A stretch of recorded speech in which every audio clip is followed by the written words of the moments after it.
I've decided to do a no spend year, and this video is all about my plans for the year and my rules I'm going to set for my no spend year. This is my very first YouTube video.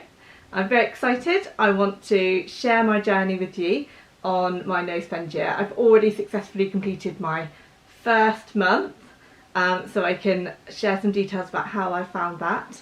But I wanted to share with you why I've decided to do this. So basically I had some debt that I wanted to clear, and I got in my head that I wanted to buy a house. So that's my goal. I want to save a hefty deposit to be able to buy a house. For me, it's going to be a little trickier. I'm a single parent, so I need to think about lots of different aspects that I also need to account for, and sometimes money isn't always regular. I do have a good steady job though. I'm a teacher, so I'm very grateful that I have that income, so I'm trying to use every single penny wisely. For my friends and family, they know me pretty well, that if I have an idea in my head, I will go for it 110%.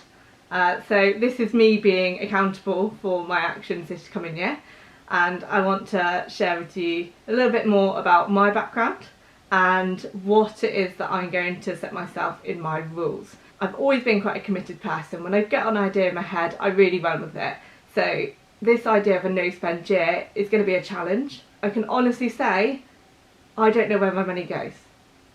That is why I have taken on this challenge, because why have I got nothing to show for it? Where's it gone? And why didn't I save it? I honestly wish I knew more about saving and finances earlier. I mean, I'm pretty savvy with money. Every penny is always counted. I've survived on minimal income for a very long time as a single parent, and also when I was married for various reasons. So I've always been good at counting every penny, but I've not utilised my money, and I've bought things out of fear of missing out, out of wanting to bring bits of joy into my life, I guess. So another reason why I'm doing this challenge is to help me think more laterally about my ideas, about minimalism. So that's something I've really started to take on board now, and decluttering my house, which mentally has made a huge difference and financially has really impacted. So I'll share that with my journey as well. So let's start with my rules. 1. I'm going to give myself a small amount of spend money. This is to cover any unexpected things that come up, like I've just come up with needing to buy a new oven light. I might need to buy some clothing for my son, things like that that might come up that are not necessarily fixed or anything like that. And I'm going to be quite harsh with myself. So at the minute that looks around £50 due to COVID. That does make it slightly easier. Number 2, I'm only allowed to buy makeup when I run out. I've already decluttered anything that I generally don't use. I have a very minimal selection of makeup. I wear the same stuff every day. I will share a video of what that looks like soon, so you can get an idea of what I'm working with. But my idea is that I don't buy anything else unless I've completely run out. Last year I happened to buy some foundation, my normal foundation, the bare minerals that I normally get on offer. It was buy one get one free, so I think I stocked up then. So I've got a couple of backups ready, so hopefully I can go most of the year without buying anything. Number 3, I'm going to be meal planning. This has worked so well in my first month already. I then look in my cupboards and my freezer to decide what meals I can already make, and then I make a list of my meals for the week. I don't necessarily have them in an order. I just say that they're roughly my 7 meals for the week, and it doesn't matter when I have them. Apart from pizzas on a Monday, we always have a pizza and a games night. This makes it so much easier when you go to the supermarket. You just have a really specific list, and the rule is do not buy it unless it is on the list. So you really need to know what it is you need. So sometimes it's quite helpful in the week to write a list of things as you think of them, and then when you do your meal plan for the week, make sure that you've accounted for those as well. Number 4, I'm going to be decluttering my home. This is going to make a huge difference to how it feels and how easy it is to tidy and clean. I'm not the best clean freak. I do clean, but not as much as I should, because I find sometimes space is too overwhelming, when there's too much clutter. The process of decluttering makes a huge difference, being able to easily clean and quickly tidy away. I'm very much an organiser rather than a cleaner. The big difference. Another part of this is to read the books that I have.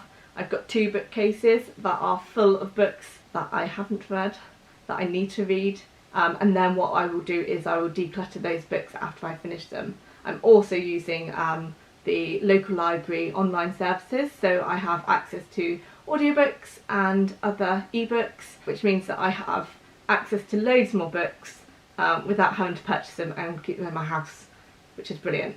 Number 5, I'm going to wait 30 days before I make a purchase. This is harder than I thought it would be. One of my favourite clothing brands has just given a 60% off code. I have to resist.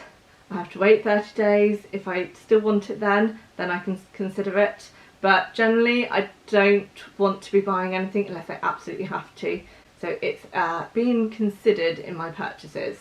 So making sure that it's exactly the thing I need and that I know that I'm going to use it. Number 6, I'm going to use up my cleaning products.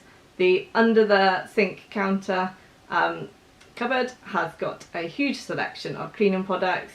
Already said I'm not a huge cleaner. I can use them up and I won't be replacing them until I've done that. 7, I will be allowed to use gift cards. So if I do receive gift cards, those are things that I am allowed to spend. So that would allow me to have treats for me and my son, and I don't want to feel guilty about that one. 8, I'm going to reduce how often I get my hair cut. So I last had my hair cut and coloured in December, so my plan is to hopefully wait till nearer the end of the year. So I don't mind my roots growing out, so I like that kind of balayage look. If anybody asks, that's what it is.